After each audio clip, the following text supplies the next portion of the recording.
Hey there, this is States of America with USA Today, and I'm your host, Phillip M. Bailey. And today's episode is all about the presidential debate, the first squabble between President Trump and former Vice President Joe Biden.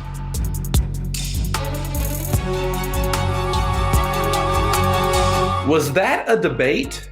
The first slugfest between President Trump and Joe Biden is being called the worst debate in history. Should we keep having these? Are changes needed? But first, let's start with what the candidates said on Tuesday about race relations in America. This is a president who has used everything as a dog whistle to try to generate racist hatred, racist division. This is a man who, in fact, you talk about helping African Americans. 1 in 1,000 African Americans has been killed because of the coronavirus. And if he doesn't do something quickly, by the end of the year, 1 in 500 will have been killed. 1 in 500 African Americans. This man is a savior of African Americans. This man cares at all. This man's done virtually nothing. Look, the fact is that you have to look at what he talks about. You have to look at what he did. And what he did has been disastrous for the African American community. If you look at the polls, I'm doing better than any Republican has done in a long time because they saw what you did. You call them super predators, and you've called them worse than that. Because you look back at your testimony over the years, you've called them a lot worse than that. As far as the church is concerned, and as far as the generals are concerned, we just got the support of 250 military leaders and generals, total support. Law enforcement, almost every law enforcement group in the United States. I have Florida, I have Texas, I have Ohio, I have Portland. The sheriff just came out today and he said, I support President Trump. I don't think you have any law enforcement. You can't even say the word law enforcement, because if you say those words, you're going to lose all of your radical left supporters. To discuss this is 2020 elections editor Annah Aschbrenner. Anna, how are you? I'm good. How are you?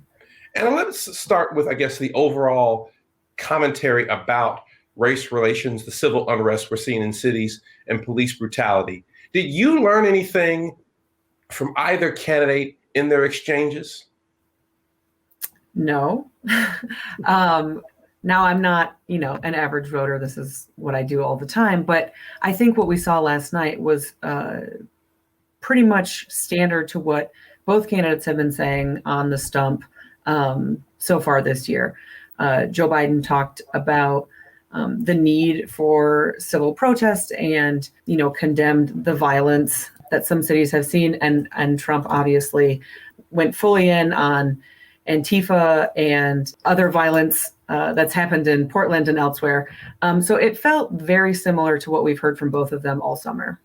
Right. And also really making an issue of left-wing violence. But when asked, I guess the headline of this exchange is when Chris Wallace, Fox News host Chris Wallace, asks the president about condemning white supremacist groups, militia organizations. And then actually it's Joe Biden who inserts Proud Boys. Why don't you denounce them? And then the president makes the comment of Proud Boys, stand back and stand by. What was your first reaction to that comment about stand back and stand by? And how is that being received in the week and the days after the debate?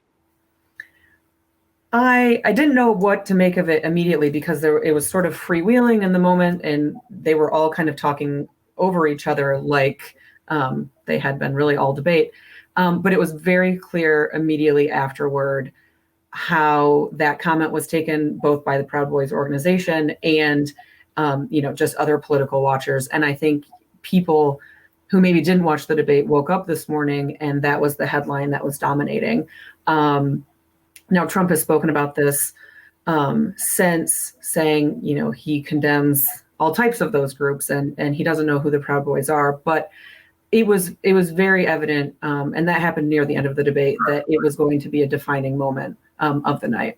And haven't we seen that dance from the president before when he's get caught up, where he's been questioned and pushed on white supremacist organizations? He'll say, oh, I don't really know those organizations. I don't know really what the conversation was about. One point, though, I think the president tried to put former Vice President Joe Biden on his heels, Anna, was when he kept mentioning the 1994 crime bill that certainly, as Senator Joe Biden was supportive of, saying, or you said super predators back in the day, super predators. 1994, where you call them super predators, African Americans are super predators, and they've never forgotten it. They've never forgotten it, Joe. No, sir, it's his 2 minutes. So you did that, and they call you a super predator, and I'm letting people out of jail now that you have treated the African American population community, you have treated the black community about as bad as anybody in this country. Well, actually, it was former Secretary of State Hillary Clinton who used that phrase, super predators. But we also have to have an organized effort against gangs. Just as in a previous generation, we had an organized effort against the mob. We need to take these people on. They are often connected to big drug cartels. They are not just gangs of kids anymore. They are often the kinds of kids that are called super predators. No conscience, no empathy. I believe former Vice President Biden did acknowledge that he used the term predators and certain language around the 1994 crime bill, the Biden bill, as he likes to call it. We should focus on them now, not out of a liberal instinct for love, brother, and humanity, although I think that's a good instinct, but for simple, pragmatic reasons. If we don't, they will, or a portion of them will, become the predators 15 years from now. And Madam President, we have predators on our streets. Was that effective, both for the president to sort of be this law and order figure in one aspect, but then, argue that I'm this criminal justice reformer in another? Is he trying to have it both ways, or is that a good little combination, 1-2 punch that he did on Joe Biden? I think it sort of depends on who the target audience is of that. You've seen in this cycle that the Trump campaign has worked even harder on outreach to Black voters than they did in 2016. There was a general belief among their team that they could peel off even just a couple percentage points among Black voters. So I do think it's a really interesting dance to see Trump try and make the argument that he's, the candidate of law and order, but is also, maybe this compassionate person when it comes to other judicial issues. Right, and it didn't really seem to go over after that comment about the Proud Boys. We'll see. I know the president's campaign and Republicans are hoping anywhere between 10-13% of African American pickup could really affect this race and its outcome. Anna, I want you to stick around with us, because when we come back here on States of America, we're going to have a conversation about the Commission on Presidential Debates and its proposed changes after that raucous slugfest. Welcome back to States of America with USA Today. I'm your host, Phillip M. Bailey. After that slugfest on Tuesday, there's a big conversation about should we change the presidential debates, whether it's interruptions, maybe giving the moderator a dog collar. Here to discuss, again, is 2020 elections editor Annah Aschbrenner. Anna, let me ask you, it's pretty universal that the criticism of the debate, people who call it the worst in history. I remember my grandparents used to always complain about how Richard Nixon was sweating, right, in the 1960 presidential debate, which was the first, I believe, televised debate in U.S. history. Different sorts of complaints this go round. What are you hearing about from your sources and others about what changes they want to see for the future debates between Joe Biden and President Trump? I think the number one thing people have said is we need to cut the mics. When it's not your turn to talk, you shouldn't be able to talk. Now, I don't know if that's actually going to be effective. And I don't know if either of the candidates will agree to that in debates going forward, but that is undoubtedly the thing that I have heard the most, after, wow, that was really a disaster. Right. I'm hearing that from both right and left-wing activists and advocates saying that Chris Wallace or whoever the moderator is should have some sort of mute button or be able to cut off either the president or former Vice President Joe Biden. I believe there were a total of 97 interruptions total in that hour-and-a-half debate, about 71 or 70 coming from the president, about 22 coming, or 20-something coming from the vice president. Do you think we should have another one of these debates? It sounds like to me the Biden campaign is saying we're going to go ahead and keep continuing to deliver our message to the American people. Is there any conversation about, let's just not have any more of these, one was enough, let's just move forward? I think that's definitely a conversation among the people who watched it. I know last night the Biden campaign had said, we'll be at the next two. I would be completely shocked if either of these candidates bowed out of the next two debates. I think it would be unprecedented. And the reality is you get to be on national television, getting your message to millions of people who may never see you in person. So I think I would just be shocked if either of these campaigns say, no, we're not going to do this going forward. There are just so few people who are undecided that a ton of people are tuning in just for the sort of entertainment factor. So Anna, I know that we've seen an NBC Wall Street Journal poll that shows only about 6% of voters are still undecided. I know I was a part of a story earlier this year with USA Today on writing about undecided voters. The reason I ask about that issue with, do we have these debates going forward is that if we have so few voters who haven't made up their minds, right? There's so few undecideds. What do we really need for more debates? What's the argument for having more debates? I think in the purely academic sense, it's important that people hear what the people running to lead this country have to say and what they believe. And I do believe that. I think obviously in the 24-hour news cycle where we have way more access to information than we did in other presidential elections, they are diminished because people just have more access and more interactions with these candidates, whether on social media or other videos, campaign ads, all of those things. But I think in the purely academic sense, debates are supposed to be the exchange of ideas and the debate over whether my idea is better than yours or better for the country. We did not see a ton of that last night, I don't think, or if we did, it wasn't probably very easy to sift through for a lot of people. And like you said, I do think there are just so few people who are undecided that a ton of people are tuning in just for the sort of entertainment factor. Well, I want to read exactly what the commission said. It said Tuesday's debate, quote, made clear that additional structure should be added to the format of the remaining debates to ensure a more orderly discussion of the issues. I'm very eager to see what these, additional tools could be, whether it's a mute button, whether it's, the TV director sort of only focusing on one candidate when the other is speaking and not sort of see the other person's eye rolls.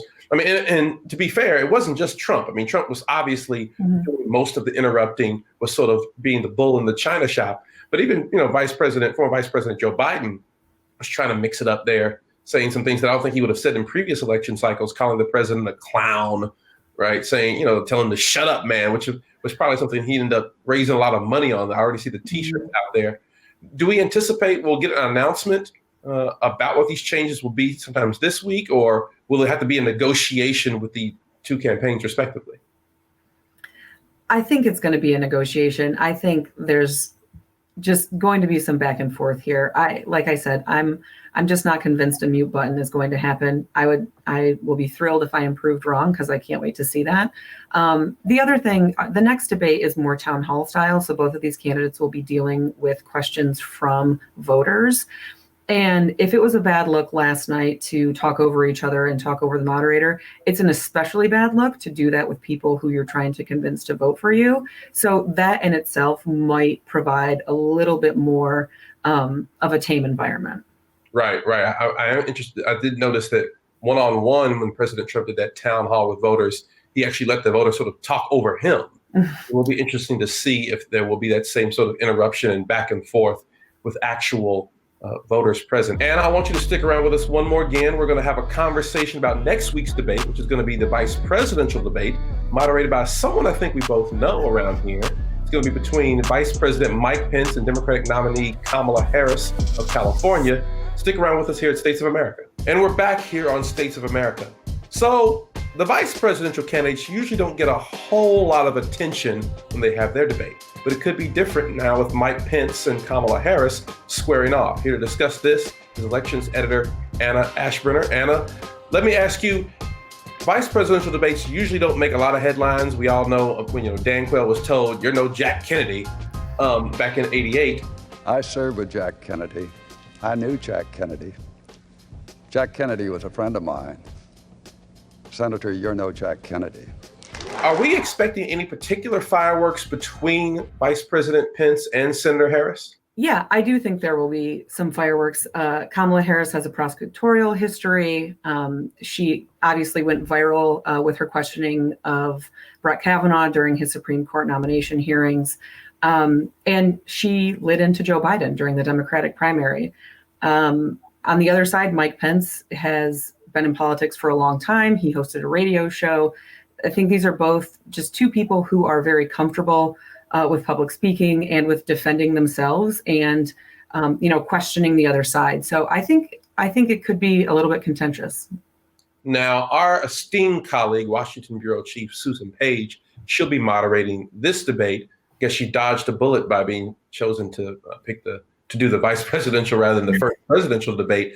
I don't anticipate you'll see this mass interruptions like you did in the presidential side, but I do think, Anna, we may see, particularly Senator Harris, sort of give that sort of prosecutorial presentation about President Trump. But one thing I think Mike Pence is going to do, and probably quite effectively, is give the case of how the rest of the political Democratic Party is far to the left of former Vice President Joe Biden. Is that what you anticipate? What do you think Mike Pence has to do in this situation? I think you're right. I think, you saw some of that with President Trump and Joe Biden, him trying to, paint Joe Biden as a radical socialist who is in cahoots with Bernie Sanders and, AOC. I would imagine you might see some of that from Mike Pence as well. I wonder if we'll hear, a California quip about not being in touch with the middle of the country. California values, right? Right, exactly. But I don't know how effective that will be because obviously Kamala Harris campaigned for president all across this country and not just in California, and made connections with people in Iowa and New Hampshire and some of these states that are not, California and New York. So it'll be interesting if that lands, really. One area I definitely anticipate will come up and get more time and conversation than the first presidential debate will be the Supreme Court. I mean, Senator Harris and Vice President Pence are very different politically, have very different backgrounds, and I think those culture wars will particularly come up. I'm interested to know if religion, particularly with Vice President Pence talking about Democrats and their attacks on this new nominee, Judge Amy Coney Barrett, I wonder if you'll see any sort of conversation about any attacks on religion from the left by Vice President Pence. Do you anticipate that conversation will happen at all, or do you think that this will be a rather tame, it'll stick to, the person you're running with record, not necessarily your individual behavior, Senator Harris? I think one thing you might see is the Vice President maybe mock Senator Harris to say, well, Madam President, or soon to be Madam President, saying that, you're the head of the ticket here. You're the one doing the media appearances and doing a lot of the talking here rather than the top of the ticket. Yeah, I think you make a really good point about faith. I'm very curious to see if that does come up. Obviously, Kamala has talked about her faith on the trail. She was raised in the Black church, and the view of their own faith is very different and tied to their politics, I think, both for Senator Harris and Vice President Pence. So I'm really hoping that comes up. I think the debate between the right and the left over who the moral authority is when it comes to faith is a very interesting one. And I do think that will come up. I also wouldn't be surprised to hear, some poking at, you are the top of the ticket. This is to Senator Harris that, the Democrats are sort of setting you up to be the next president on this ticket. Right. And I do also wonder if the vice president is going to call out the way that Trump did try to do with Biden, call out Senator Harris from the left, point out that her record as a prosecutor, the reason why you didn't get chosen as the nominee is there were some folks on the left who were queasy about your prosecutorial record, your record as a prosecutor. I wonder, Anna, from a perspective of Senator Harris is certainly, African-American, Asian-American woman. She's a woman, right? Is there going to be a different standard for her, do you think, and what she can and can't do? Or will there be a different standard for the vice president and what he should or should not say and how to measure himself? Mike Pence is more in the traditional vein of debating, certainly more traditional than President Trump is. But I do wonder if either one of them has to sort of watch the optics and the visualization of this debate. I think absolutely. I think, Kamala Harris will be judged in a way that men are not judged, particularly as a Black woman. And, this common sort of attack on Black women as being angry, even when she's just simply speaking what she believes. So I do think that it's going to be more difficult for her, or people will be harder on her.